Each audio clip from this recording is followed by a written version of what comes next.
He just needs our obedience. And he needs our faith. But our faith is in him, not our ability. So I've probably told this before here. I've told it several times around the country. But, one of the first times I went to Washington, D.C., I felt this prayer assignment on me. And it was so big. And it was just so beyond where I was. And I thought, God, you need to have get Leonard Ravenhill in here or somebody that... This is 25, 30 years ago. And I just knew it was on me. I had to do this. And I was in a service, and I was going to do it publicly, some decrees and prayers and statements. And I remember I was still in the front row, and I was so tormented. And I said, Lord, I'm going to try my best not to mess this up. Please help me not to mess this up.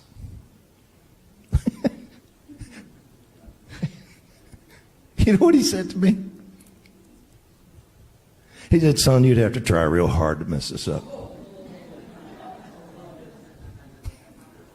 You just get up there and give it your best shot, to the best of your ability, say what I told you to say and do it. Because I'm going to do what I said I was going to do. I don't need you to say it perfectly. I don't need you to say it at just the right volume. I don't need you to choose the right words. I just need you to get up there and to the best of your ability, tell them what I said and pray it and declare it. I'll take care of the rest.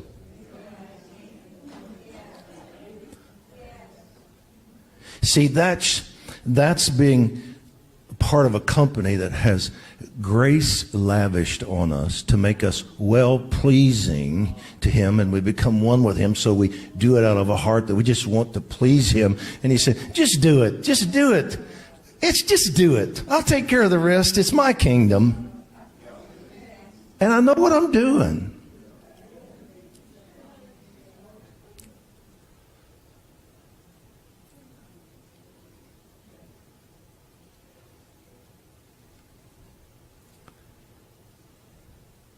That was one of the most important words he ever gave me. It broke the performance thing off of me. It broke the fear of failure. It put the emphasis back where it needed to be. This is not about how good I am at doing it. It's just willing and obedient to eat the fruit good of the land.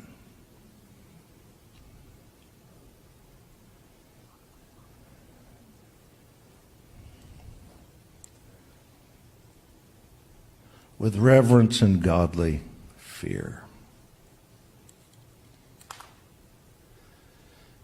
And there are 3 words in the New Testament for fear. So often, if you don't know which one of those words are used, you don't really know what God's saying. For example, he hasn't given us a spirit of fear. That's not phobos or phobia.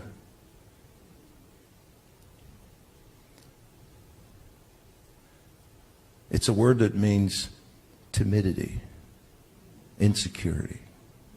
That's why he follows up with you giving a spirit of power and love, because love overcomes insecurity and that timid thing.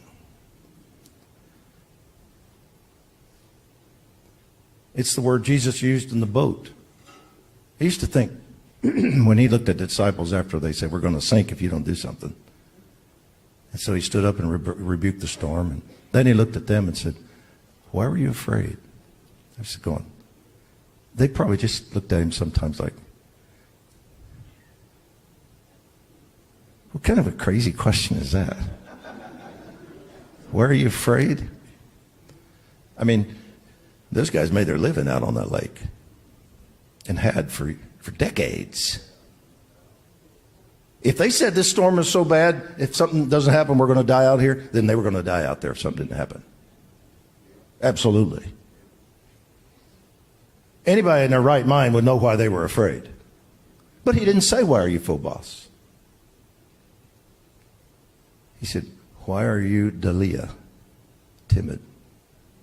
Why were you timid? In other words, this is a demonic storm. I told you we're going to the other side.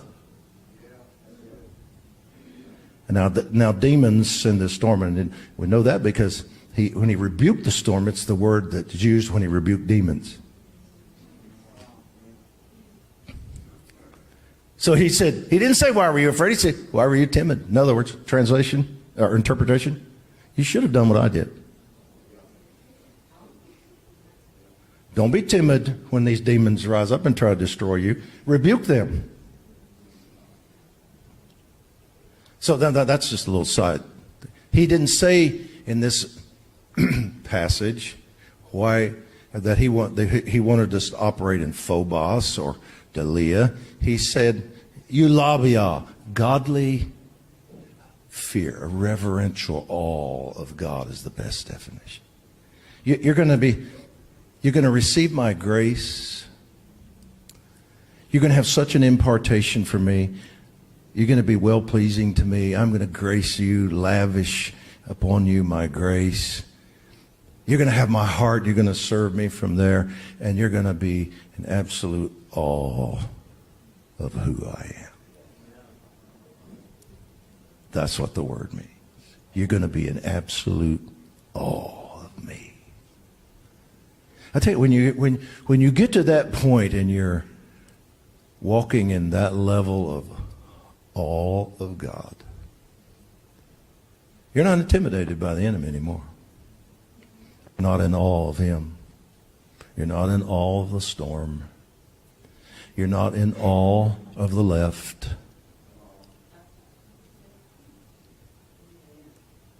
I love them. I'll lay my life down for them, but I hate what they're doing. There is a difference. I hate the evil. I love people. There is a difference. But I'm not in awe of what the enemy is doing. He will lose. He is the forever loser. Which translation is it that calls him that all the time? The Message calls him the forever loser.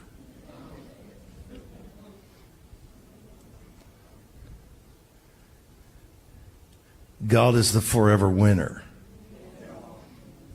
You can sit under our promise tree all you want, but you will lose. It's our tree. Excuse me while I go find my sword.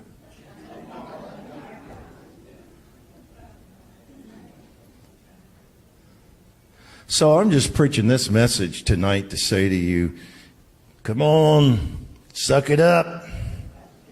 Get it right. Get your attitude right. We're going to win this thing. Right? We're going to win this. Our God can do this. And why wouldn't he do this? I look at sometimes the people don't argue with me.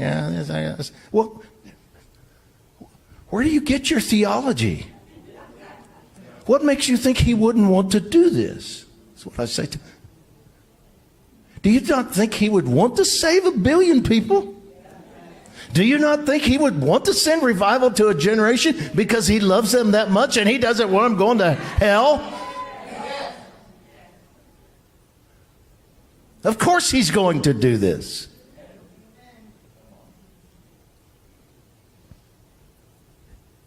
He's building a kingdom that cannot be shaken.